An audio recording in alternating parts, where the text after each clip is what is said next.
Thanks, Anders, and thanks, Paul, for your insights. It's quite refreshing to actually get someone on stage to explain artificial intelligence in plain English. Who in the room's feeling a bit more enlightened after that session? Yep, fantastic.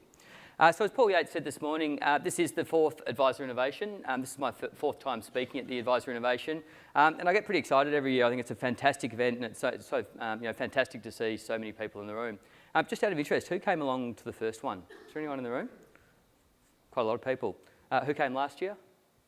People? Who saw the little incident out the front? Yes, everyone remember that? I thought it was actually an art installation when I arrived because the valet parking guy actually drove a brand new Porsche underneath an SUV. Pretty remarkable. I've never seen anything quite like it, but I digress. So to start today, I thought I'd give some insights into a recent study tour that we went on. So at the start of May, we spent a couple of weeks, if I can get the clicker working. All right, there we go, technology. We got a clicker? There we go. We spent a couple of weeks in London. We started off in London, and then we went to a very, very, very different place, being Israel. So our visit to the UK was really around, I guess, first of all, expanding our thinking, trying to understand, what was happening around the world. We also wanted to, in this particular case, unsuccessfully try and understand Brexit. I don't think anyone over there has any idea what's going on, and I left more confused than when we arrived. But more importantly, we wanted to understand what the industry looked like after 10 years of RDR. So RDR was the retail distribution reform, or their equivalent of FOFA, if you like, but far, far more rigorous. So that was put in place 10 years ago, and a huge amount of regulation and change. And what actually occurred was 10 years ago, all of the institutions and the banks exited the industry. So there was basically no banks left at all. They simply couldn't afford to provide advice at the margins or at the cost that they needed to, so they got out of it. 10 years later, and we also saw this in Israel, which is going through a similar transformation, all of the banks and the institutions are actually starting to come back into the advice industry. And they're doing this through digitally led, technology-enabled advice channels. And it's really interesting to spend a bit of time looking at it. But forgetting all of that, I guess what was really important to us, it gave me great comfort to really understand that despite the backdrop of the Royal Commission and everything that the industry is going through, that the advice community was still thriving. And underlying that, and the most important thing was there has never been a greater need for advice. People need advice, and advisors were still joining the industry, and they were delivering fantastic outcomes for their clients. So it gave us a lot of confidence, and we came back, and I think people in the room that came with us would have a very similar view. We then went across to Israel. Like I said, could not have been a more different experience. And there was a couple of pretty significant events that happened in Israel whilst we were there. It was the first week in the lead up to Eurovision. And for those of you in the room and the 100 million or so people that get involved in Eurovision, that picture up there, that's a picture of me with Tulia. I'm the one that's not wearing the sequined white T-shirt.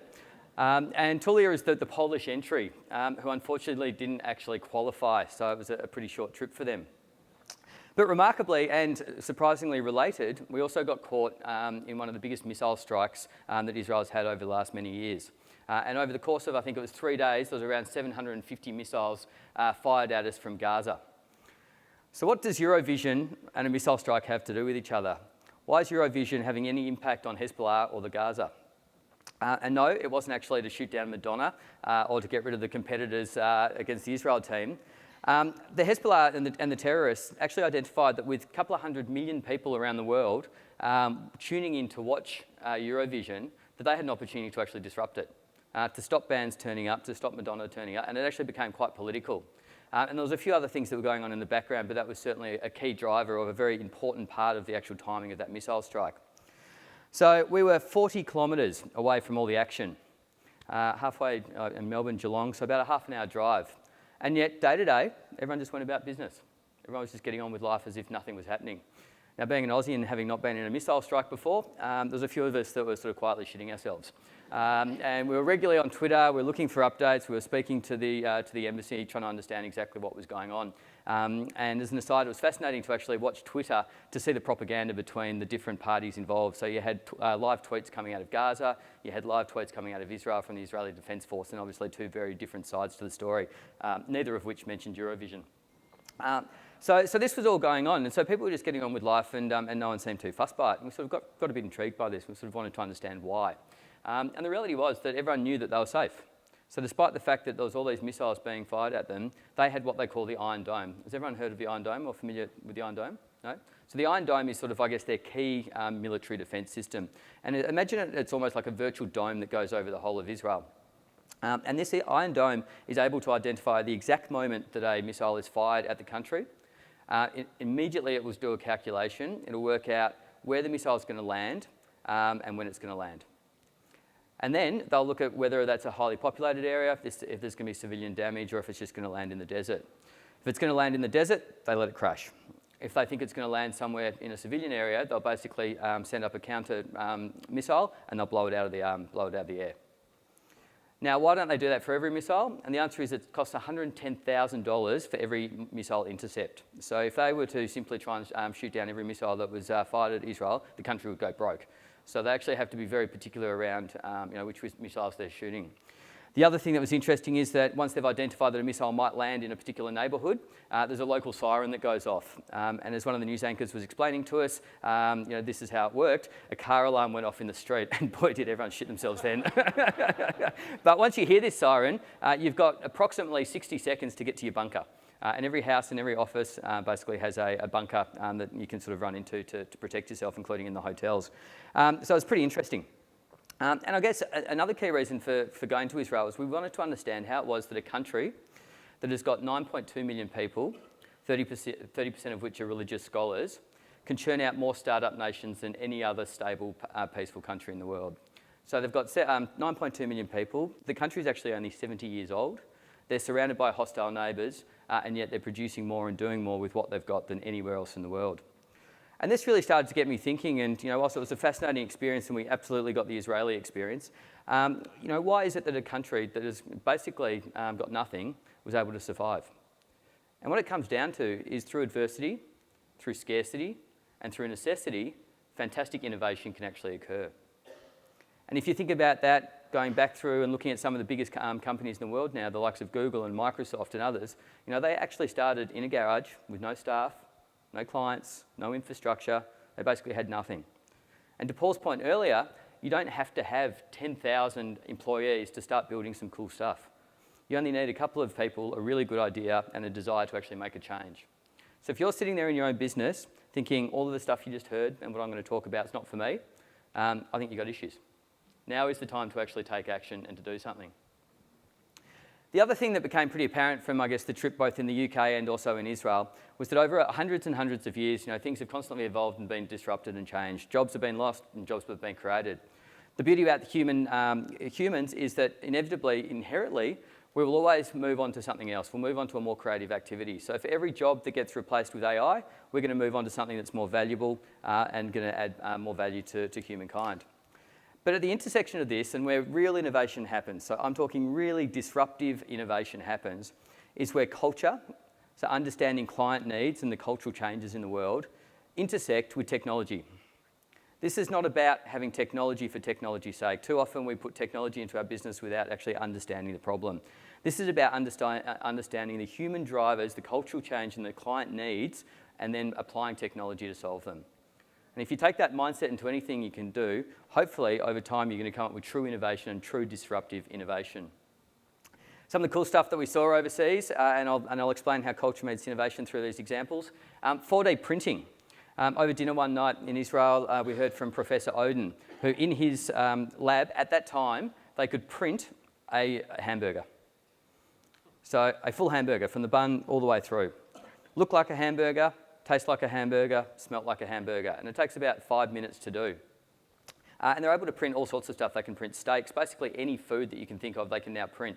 Unfortunately, we didn't have time to actually go to the lab to try the hamburger, but he was absolutely adamant that you wouldn't know the difference. And basically, what it does is it uses different type of protein, so it could be a pea protein or something, which they then flavour and add oils to and effectively print it. Now, they didn't invent this 4D printer to disrupt 7-Eleven. They didn't invent the printer to disrupt microwaves. This was invented to solve poverty and starvation. Was primary objective number one, a huge cultural trend and a real client need. The second thing they identified was that now that they can print steaks and hamburgers, they can effectively reduce carbon emission from cows because there's a far smaller footprint, which is going to have a significant impact on global warming. And then again, that is that cultural need or that human need and that client sort of desire to make a change. So 4D printing, he is absolutely adamant as well that this will be commercialised in 2.5 years. So in 2.5 years, you'll be able to have a food printer in your house to print off anything you want. So see you later, Uber Deliveries, Uber Eats, it's gone. And the beauty about the 4D printer, the other thing that's pretty cool about it is that using a pinprick or some other means, it'll be able to identify what nutrients you're deficient in and actually print them into your food. So it becomes a very different proposition to what we're used to. The next one, tobacco. In the same lab, and these are some pretty seriously smart people, they've worked out how to genetically modify the tobacco plant to produce the protein which they can extract to print a human lung. Now think about that. The tobacco plant, which caused the lung cancer in the first place, is now being used to fix it. Really remarkable stuff, and again, very, very close to commercialisation. Okay, so let's bring this back a little bit closer to what we do day to day. We also met with a couple of neobanks. So is everyone familiar with what a neobank is? Yes, no? Yeah, so a neobank is a new age bank. So these are the new mobile-first banking solutions that I guess that are threatening or trying to take on the Big Four and the other institutions. So one that we met was the co-founder of Monzo. And it's amazing, having not heard about Monzo and hearing from Monzo, everywhere we went, including in Israel, people were pulling out their Monzo cards. And where Monzo started and where neobanks have been very successful is that they've started with the client need first and they've built backwards. So they haven't started with really heavy banking infrastructure. They identified that when someone is using their mobile, and that's particularly pitched to millennials, there's certain things that they're trying to do. They're not trying to look at their bank balance. They're trying to understand, do they have enough to spend that day? Have they spent too much? How much can they spend? So it's actually the outcomes of the banking as opposed to the banking itself. And it's a really important way of thinking. So they don't talk about product anymore. So a lot of these firms, they started talking about intelligent services. So what are the intelligent services that they're building to meet their client needs? And that got me thinking again, okay, well, how has wealth actually evolved? Have we evolved beyond the passbook? Or have we simply just taken a passbook or a superannuation statement or a bank statement and put it online? What's the actual problem that we're solving? And I was chatting to someone at CBA yesterday who mentioned, I think it was in Matt Common's recent address, that they tried to get rid of passbooks this year and there was nearly a shareholder revolt.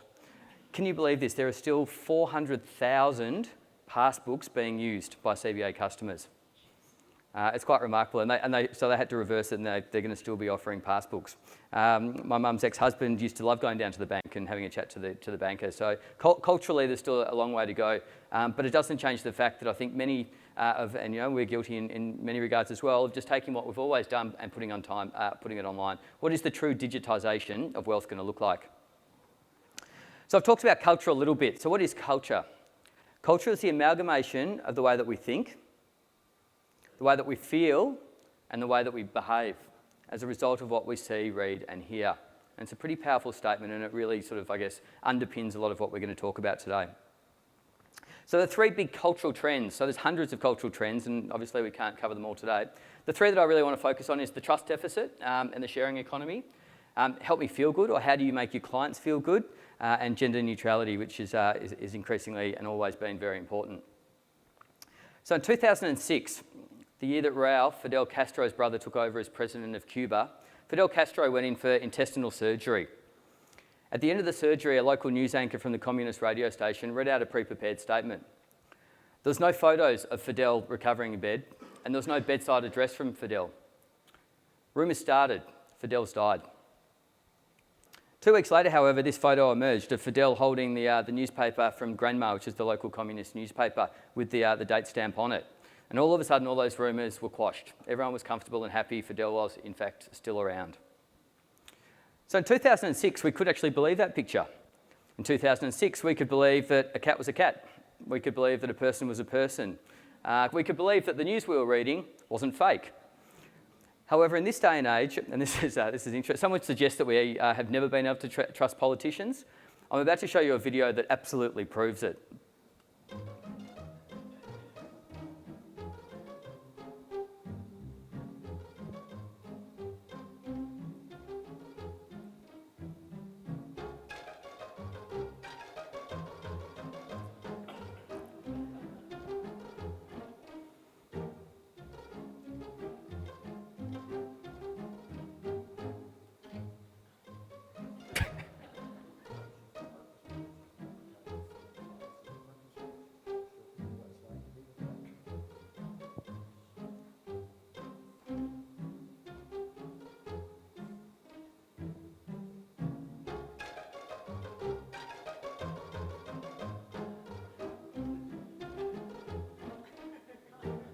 is a very interesting example. He never smiles. You can make him smile, but if you had a better sequence of him, right, where he did smile, then it would look more like him. Now it looks more like me in a sense.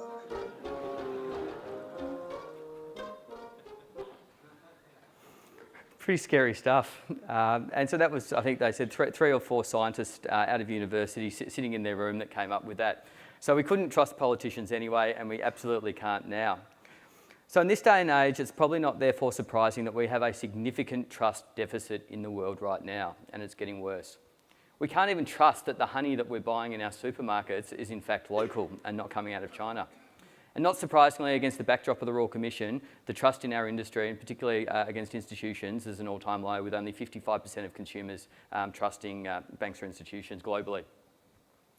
So underlying all of this is the fact that consumers are on alert. They're applying doubt to absolutely every single interaction. So what does that mean? It means that we're guilty until proven innocent, not innocent until proven guilty.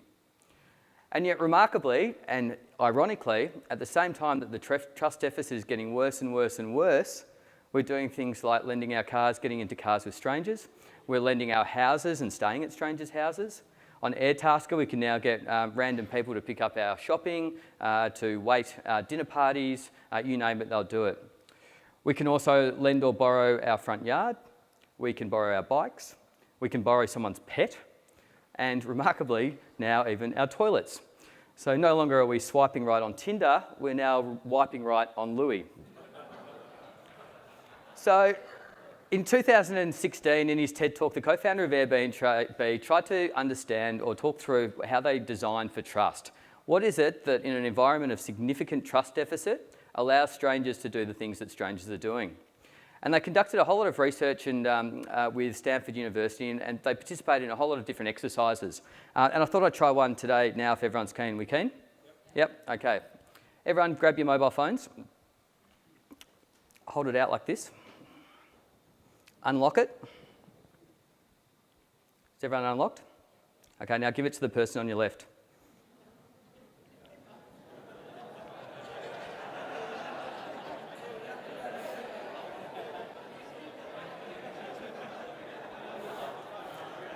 Okay. Okay, you can give it back. Now, not surprisingly, what the research found was that strangers don't trust strangers. So even where it's other people that look like us, have the same religion, live in the same neighbourhoods, whatever it might be, there is fundamentally a trust issue. And I think we just saw that then. We all probably know each other. You guys worked each other, and I think you were particularly nervous. And you actually got a heads up to take off in incriminating photos. So they came to this conclusion, which didn't come as a big surprise, that no one trusts each other, particularly strangers. So they looked at how do we design for trust. And what they found was there was one ingredient that you could add to the situation that, in his words, had a magical outcome. And what that one ingredient was reputation. So we see this in our own business. When you get a referral from an accountant or a mortgage broker, half the deal's done. There is an inherent trust, and that client comes with a reputation, and likewise you come with a reputation.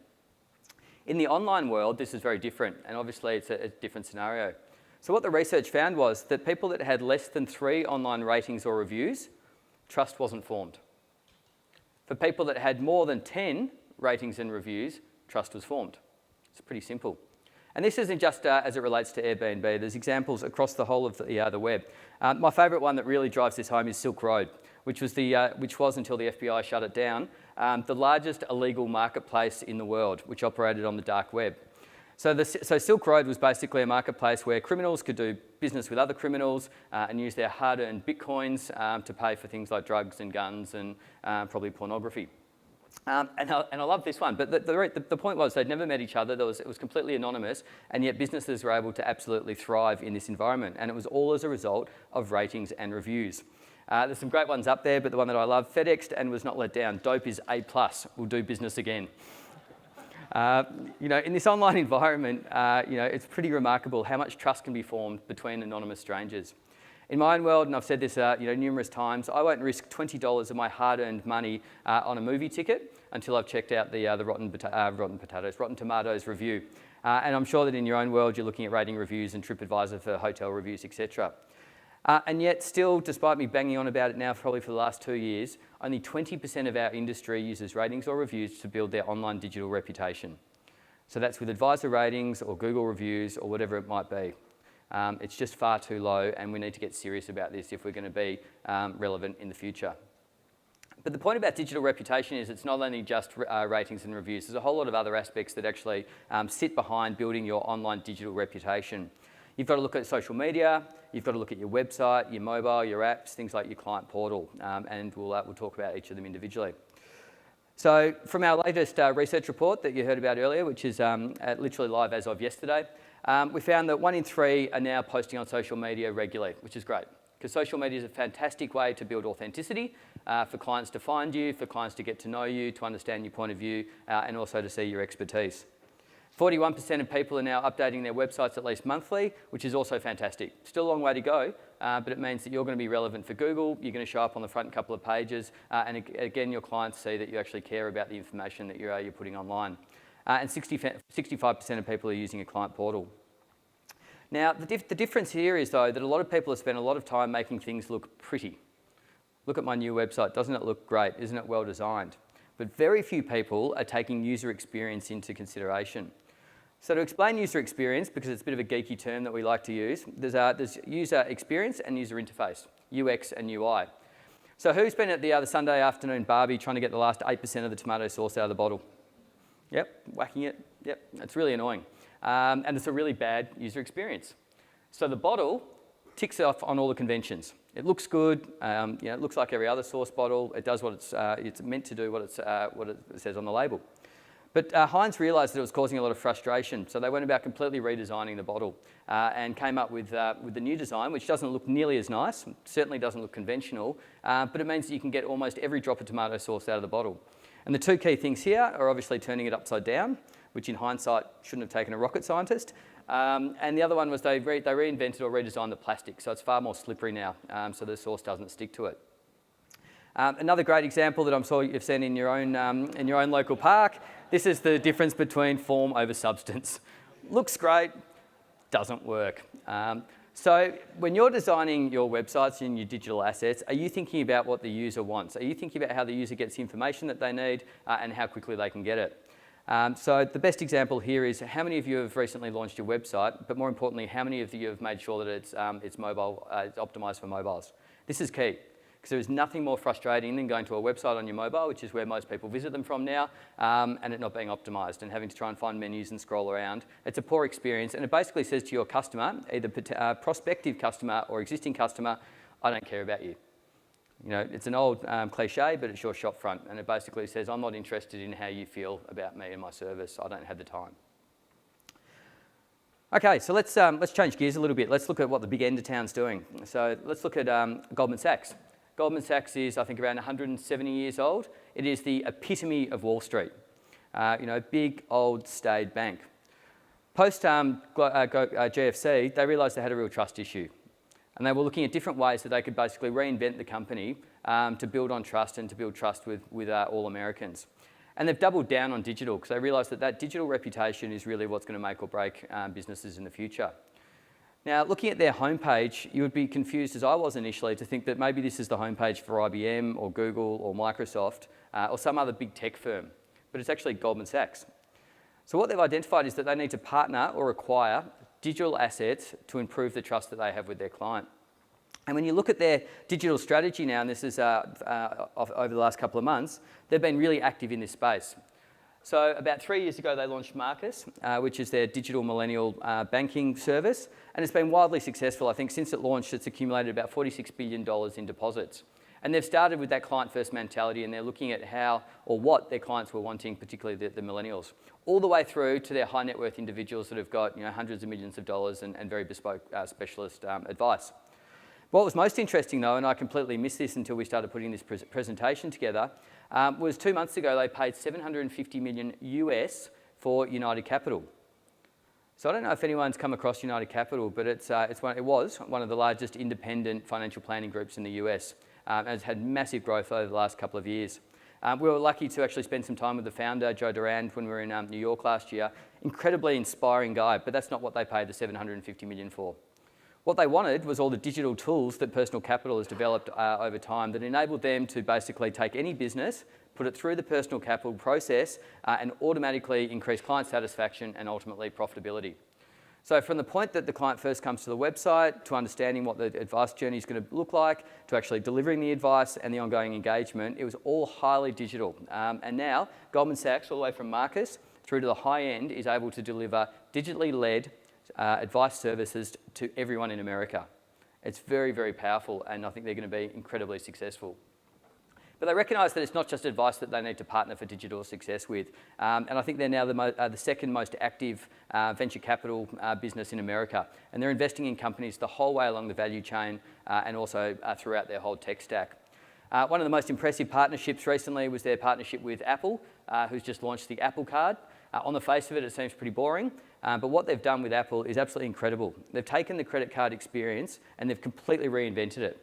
So everything that's ever annoyed you about a credit card, they've fixed. To the point at the moment with my previous bank, if I lost my credit card, or my wife did, we had to cancel the credit card, which then cancelled my wife's credit card, which then meant that we had to redo all of our banking and direct debits. Very painful. They've fixed all of that. You can reissue a card number in seconds. So Goldman Sachs recognised that they were really good at banking and providing money, and they partnered with Apple, who are really good at digital experience and delivering great outcomes for the client. So the real question back to you, with all this in mind, is who are you partnering with for digital success? Because this is the future, and this is how you build your digital reputation. In the Advice Tech report this year, it's the second year we've done this. This is the wheel.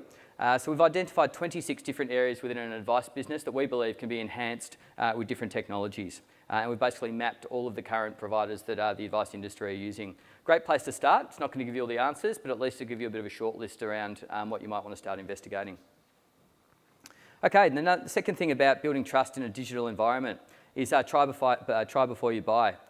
Who in the room uses Spotify? Yeah, just leave your hands up for a second. Who in the room started with the free version? Who in the room now uses the paid version? Yep, pretty much everyone. So this is a fantastic way to actually allow people to try your services and to build trust and to ensure they know what the service that they're going to receive is like before actually asking them for money. It reduces the barriers of entry to basically zero. And Spotify is a fantastic model, but subscription-based services are really taking over the world. Everything's going to subscription-based, and this is where Apple and many of the tech companies are making all their money. So we started sort of looking around the world to try and understand, okay, well, who in the advice industry or wealth management industry is doing something interesting in this particular space? And potentially not surprisingly, we landed back at one of my personal favourites, Personal Capital. So Personal Capital is a site out of the US, and they've now got 1.6 million clients using their free service or their freemium service. And what the freemium service allows you to do is to link in all your different bank accounts, and it gives you a full wealth snapshot. It's got a whole lot of calculators. It shows you your spending and your budgeting, etc. So from that 1.6 million customers, they then have a subscription-based, if you like, progression. So you can go from the freemium service through to the investment-only service for people that have up to $200,000. If you like what they do from an investment perspective, you can then move up to the wealth management offering, which is full holistic advice. And for those that have got more than $1 million, they also offer a private client service. Each way, you're getting more and more services, but you get to try before you buy. Charles Schwab, many of you would know, the largest broker in America, has a range of robo-services called intelligent portfolios. Recently, they've ditched percentage-based fees entirely. And regardless of if you've got $50 million or $50,000, or I think $5,000 in this case, they're going to charge you a flat $30 per month. And for $30 a month, you get all of their investment services, but you also get a phone-based advice relationship. Again, they've completely flipped it on its head, and they've got the scale to do it, but they're really challenging, I guess, that traditional advice model. Okay, so that's the first big, and that's probably the most chunky of the cultural trends that we're going to talk about today. So the next one is help me feel good. So on your Facebook feeds, social media feeds, newspapers, we're always told what we should be doing, how we should feel. We should be eating less, sleeping more. To Roxy's point before, we've got our watches telling us that we need to do more steps. Life's getting faster and people are absolutely drained. And people are now wanting to bring more meaning into their lives and to make a positive impact in their daily lives as well. So how do we help our customers feel good about themselves, and how do we make it easy for them? So So one of the ways that we can do this, we can help customers make better guilt-free buying decisions. So whilst all our clients might not be able to volunteer all of their time, they might not be able to donate huge amounts of money to various charities, they might not be able to change climate change, but we can help them buy better. So they can buy cage-free eggs, they can buy recycled. There's a whole range of things that they can do. And many of you in the room might be going, that's great, Matt, this sounds like hippie crap, but it is a real cultural trend and it's happening. And the other thing is you might be thinking is, who gives a crap? And that would be a great segue onto my next case study. Who gives a crap toilet paper? Who's heard of this? A few people in the room? Yeah. Okay, so Who Gives a Crap makes toilet paper, and they give about 50%, or they give 50% of their profits to poverty-stricken areas to basically build toilets. It's good toilet paper, I believe. But the point here is that if a client now walks into a shop and they're given two options. One is Sorbent, who donate to guide dogs admittedly, but they're more focused on filming young puppies rolling around in wasted paper, or Who Gives a Crap that's donating 50% of their profits to poverty. Which one are you going to choose? You're going to go for the latter. Same with Thank You. Thank You make a whole range of consumer goods. Thank You water, Thank You hand cream, Thank You soap, and we've got it all over our house. And there's no shortage of options in that space. But when you're presented with the option to either buy something that doesn't do good or buy something that does do good, people are increasingly going to take the latter. And it's a really easy thing to do. If you take that to absolute extremes, Patagonia, these guys are the absolute, or this company is the absolute poster child of doing good. They've recently changed their mission statement from we have sustainable practices and use recycled materials where we can, to Patagonia is in the business to save our home planet. It's a very, very powerful statement and they absolutely live by it. So for 40 years, they've been donating and contributing back to a whole lot of grassroots charities. And in a recent example, just to prove that they really do put their money where their mouth is, they received $10 million in tax cuts from one of the Trump changes. They felt so strongly, in a negative way, about that particular tax cuts and the outcomes of it for America that they donated that whole $10 million straight back to charity. Sends a really strong message out, and not surprisingly, Patagonia continues to grow as one of the fastest outdoor brands. At Netwealth, we're pretty passionate about a lot of this stuff. Our biggest, community support is through Banker. So Banker is an online virtual classroom that basically teaches kids on a daily basis about financial literacy and about financial capability. It's used by about 8,000 kids around the country. It's in 330 classrooms and 180 schools, and we're actively trying to grow that number. We've got a target of 15,000 kids for the year. That's a picture of me at Blackburn Primary 2 weeks ago, which is a school that's about half an hour out of the Melbourne CBD. My kids don't go there, but it was really interesting to see how they were interacting and using Banker. And this particular day was about turning on the superannuation module at the school. So we're talking 8 to 12-year-olds. I've never seen a classroom full of kids so engaged in a conversation about super in my life. I've never seen a room full of adults that engaged about a conversation about super in my life. And they're loving it. So it's really fun. It gamifies the whole process, but it's giving them some really fundamentally important life skills that will hopefully put them on a much better path in the future. So if you've got kids between the ages of 8 and 12, please let me know, because we'd love to talk to you about how we might get it into your schools. So with all of that in mind, I just want to make this final point. 57% of global consumers purchase or boycott based on a company's stance on social issues. You have to be proactive and you have to stand for something these days. Otherwise, your clients will start to select out. Another really easy way that we can help your clients feel good is through ethical investing or impact investing. So 88% of millennials will change super or investments based on their values. And 75% will prefer responsible super options over super which just maximises financial returns. Now, this is something really easy to build into your business. It might not be for every client, but increasingly I think it needs to be an option. And we've seen huge growth in the sort of the ethical investing and ESG area. And the returns are good too, so it's not just about doing the right thing. There's actually a good financial outcome these days as well. Ethical investing is not just about the things to avoid. It's not just about avoiding ammunition and gambling and alcohol and tobacco. It's actually about finding things that you can invest into for the good of the world as well, which is what they call impact investing. So are there things that you can invest into, like new biological technology such as 4D printing or health and aged care, to actually push the world forward? Equally, this is going to resonate increasingly well with your clients. And the last part of helping your clients feel good is helping your customers connect with themselves and their community. And you would have heard this, that never before in history have we been more connected via technology and yet felt more lonely. There was a survey that I read a couple of weeks ago that was suggesting over the last, I think it was 12 or 24 months, 6 out of 10 Australians have reported feeling lonely. Despite the fact that we're spending more time at work, connecting more on social media, this is a real issue. And even more so for your retiree clients. So a lot of your retirees will finish work and lose their sense of purpose. And that's the worst thing that can happen. So what can you do to actually give them that sense of purpose back once they retire? A great example is Men's Shed. So my father-in-law is a member of the Men's Shed. So basically, Men's Shed's about giving men in retirement a place to go and hang out with like-minded individuals. In this particular Instagram page, apparently that means nude carpentry. Not for everyone, but they have a lot of fun. And he's down there most days, and they built something recently for a sculpture competition. They've also built sailing boats that they then go and race down on the river. But it really gives them a sense of community, a way to connect, and to do some fun things together. Whereas before, he probably would have sat at home watching TV. If you look at that in the corporate world, Lululemon's a $21 billion activewear company. Many of you would be familiar with it.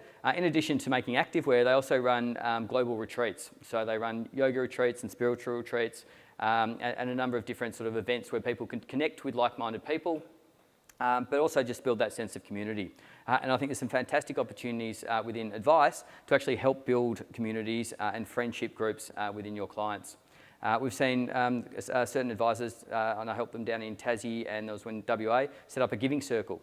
So a giving circle, basically, clients have the option to donate $1,000 to this circle, and then collectively, as a group, if they can get 100 people, they make a single grant of $100,000 to one charity. But the important thing is that everyone that's donated $1,000 gets a vote. Everyone gets to go and visit these charities, and they all collectively get to agree on who gets that $100,000 vote, $100,000 grant. The point being that $100,000 is going to have a far, far, far bigger impact than an individual giving $1,000 to a whole lot of individual charities. And they've created some fantastic communities around that particular idea. So that's the second big mega trend that I would highly recommend you have a good think about. And the last one, probably the biggest, is gender neutrality. Whilst there's no doubt that there's still issues in the world around gender neutrality and gender equality, we are seeing some massive progression. On the way here, I was reading an article that a colleague of mine sent to me, which suggested that at the moment in America, there is more CEOs called David than there are female CEOs in America. Now, the concerning thing there is that there's actually more popular names for CEOs in America than David. So there is a real issue still in corporate, but we are seeing really positive advancements as far as gender equality and gender neutrality. So 58% of uni students are now female. 30% of board members are female, which is up from 8% 10 years ago. And in probably certainly the biggest digital ever movement, the Me Too movement had over 18 million tweets in 2017. In Australia, 2019 is the first time ever that the Australian rugby team, female rugby team, is getting paid exactly the same as the male rugby team, including maternity leave policies. So there's some really positive things happening. But I guess from an advice community, and we are male dominated, there's no point denying it, we're not recognising necessarily the individual needs of females. And a woman's pathway is now far less determined than what it used to be. Females are having longer careers, potentially having more kids, working different hours. Everyone's going to be a little bit different. And so we need to be really conscious about when we're delivering financial plans or looking at the financial futures, they're actually taking their individual circumstances into our planning process. And we've got to have this, what we call a female-first mentality. So who are you building your products and services for or delivering your advice for? And this is, unfortunately, it sort of shows, I guess, the traditional life cycle of a woman, but they are very different. And everyone in this room, you'd all be slightly different. So rather than me talking about this, I thought I'd finish on a video which really sums it up. So Elvest is a female-first, female-only planning service that was designed for females by females by one of the top female executives in America. It says it really well. If the video plays. Ladies, it's time to shut a few things down. The wage gap, thigh gap, the investment gap. Don't know that one? It's that thing where women aren't getting their fair share because the investment industry and almost all its tools are built for men by men. Yeah, that's a thing. It means even if you're doing everything right, planning for the future, saving for what matters, kicking butt and getting yours, you're still getting less because the system isn't built for the realities of being you. Realities like you live longer, your salary may peak sooner, and things like career breaks, smaller raises, and the fact that your financial advisor has an 86% chance of looking like this could cost you hundreds of thousands of dollars or more over your lifespan. Enough. We are on a mission to fix it. We are Ellevest, the first investment platform designed to help this half of the population meet their financial goals. It's built for women, designed by women. That means we get ours, for real this time. Financial independence, financial equality, financial power. Because being in control of our money is power. What will you do with yours? Ellevest. Invest like a woman. So there you go. That's the final big cultural trend that I wanted to talk about today. So in summary, when you're thinking about technology, don't just think about technology for technology's sake. For innovation and real disruption to happen, think about the cultural need or the client need and where the intersection of that is with technology. Don't ignore your digital reputation. Hopefully I explained how important that is moving forward, and particularly for the next generations coming through. Be proactive and stand for something. Now, what I should have mentioned before is it's no good to just be proactive and stand for something. You need to get on your soapbox and you need to yell about it, and you need to make sure that your clients know that you stand for something, and wherever possible, get them involved. And define your value in terms of the specific client needs or desires. So that's it from me today. We've spent a lot of time, creating research workshops, innovation workshops. All of them are available on our stand. We'd love to talk to you about how you can start to really implement and integrate some of these cultural trends into your business. But I hope that was useful. I hope you enjoyed it, and look forward to keeping the dialogue going. Thank you.